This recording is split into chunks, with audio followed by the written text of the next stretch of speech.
القاتل زودياك المجرم اللي قتل ومن بعد بدا كيتحدى الشرطة. كاليفورنيا، الولايات المتحدة، 1968. في واحد الليلة باردة من شهر دجنبر كان جوج ديال المراهقين كيتواعدوا في سيارتهم في طريق لايك هيرمان رود، مدينة اللي معزولة وهادئة. كانوا جوج شباب عاديين، دافيد فارداي عنده 17 عام وبيتي لو جونسون عنده 16 عام. ما كانوش عارفين ان داك المكان غادي يكون اخر مكان في حياتهم. الساعة كانت تقريبا في الليل والناس اللي كيدوزوا من تما ما كانوش بزاف. وقفات السيارة قريبة منهم ومن بعد وقع اطلاق النار. دافيد وبيتي حاولوا يهربوا من السيارة ولكن المهاجم تبعهم وطلق عليهم النار. بيتي ماتت ودافيد حتى هو مات. المحققين وصلوا للمكان ولقاو جريمة غامضة، ولكن في ذاك الوقت ما كان حتى سبب واضح يخليهم يعتقدوا ان هذه الجريمة غادي تكون بداية واحدة من اكثر القضايا غموضا في تاريخ امريكي. 7 شهور ديال الصمت، دازت شهور. الشرطة خدامة على قضية ولكن ما كانش عندها اسم القاتل، ما كانش عندها مشتبه به واضح، وما كانش عندها حتى دليل كيف يوصلها للجاني. ومن بعد في 4 يوليوز 1963 وقعت جريمة أخرى، هذه المرة في بلو ريد سبرينغ بارك في فالاجو. كانت دارلين فرين عندها 22 عام مع صاحبها ميشيل عنده 19 عام جالسين في سيارة، وفجأة قربت منهم سيارة ووقفت شوية. من بعد مشات ميشيل ودارلين، ربما ظنوا أن الموضوع سهل ولكن السيارة رجعت، وهنا غتبدل الأمور. قاتل قرب منهم وطلق النار على السيارة. دارلين ماتت، أما ميشيل فبقى حي رغم أنه تصاب بجروح خطيرة، وكان هو أول واحد عنده فرصة يعطي المحققين وصف مباشر للمهاجم. ولكن الغريب الحقيقي ما وقعش في مكان الجريمة، وقع من بعد. في 31 يوليوز 1963 توصلت 3 ديال الجرائد محلية برسائل غريبة. كان واحد منهم سان فرانسيسكو وجريدة سان فرانسيسكو إكزامين وجريدة فالاجو جيمس هيرلاند. كاتب كان كيدعي أنه هو دافيد مسؤول على قتل وعلى الهجوم اللي وقع البيتي في 4 يوليوز، ولكن ما وقفش هنا، بعث معهم شفرة مشفرة وقال بشكل واضح تقريبا ان الجريدة خاصة تنشرها، إلا ما نشروهاش هدد بأنه غادي يقتل ناس آخرين.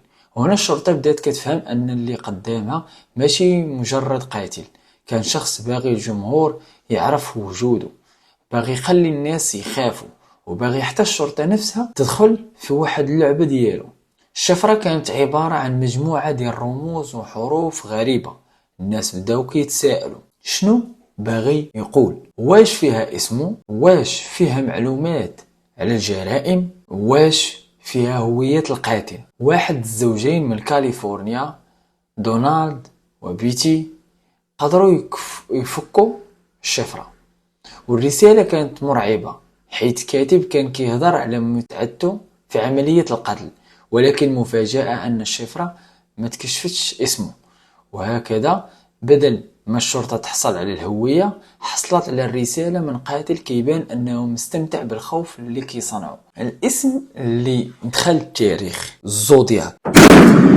في 4 أغسطس 1969 توصلت سان فرانسيسكو إكزامان جريدة برسالة أخرى، وهنا ظهر الاسم اللي غادي يبقى مشهور العقود، بين قوسين زودياك.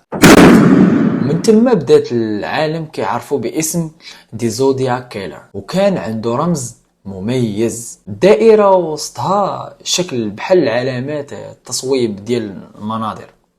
كل مرة كان كيرسل رسالة كان كيستعمل هذا الرمز بحال اللي كان كيبين لنفسه الشخصية. ما بقاش مجرد قاتل مجهول ولا واحد عنده اسم حقيقي معروف، كان زودياك. جريمة ثالثة لايك بريسا. دابا وصلنا لواحد من اكثر الاحداث غرابة في قضية كاملة. شو تنبير 27 1969 كاليفورنيا، لايك بريسا. كانوا جوج شباب، براين هيرتلين عنده 20 عام وكيسيليا شيبارد عندها 22 عام. كانوا جالسين حدا البحيرة كيهضروا كيستمتعوا بنهار، وفجأة ظهر واحد الراجل من جهة الأشجار، ولكن الشكل ديالو كان غريب بزاف.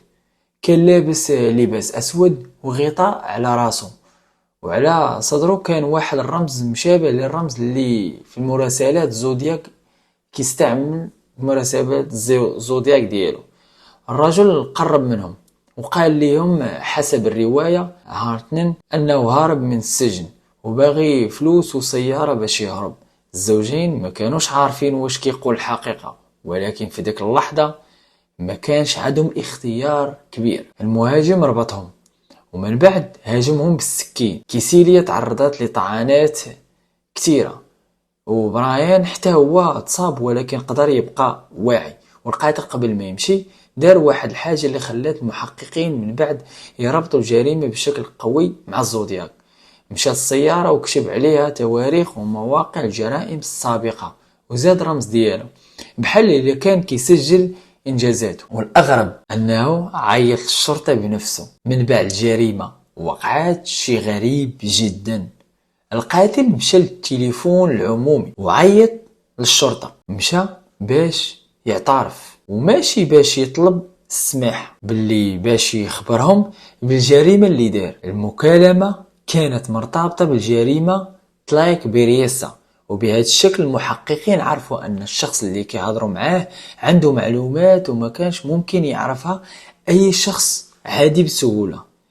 كيسيليا ماتت من بعد متأثرة بجروح، بينما براين نجا. كان عند الشرطة أن الشاهد حي شاف مهاجم عن قرب، ولكن الأسوأ الليلة كانت مازال ما جاتش. أكتوبر 11 أكتوبر 1969 سان فرانسيسكو. واحد سائق طاكسي سميتو بول ستين كان عنده 29 عام، خدام في الليل. راكب معاه واحد الزبون طلب منه يمشي لواحد المنطقة في بريسيديو هاكت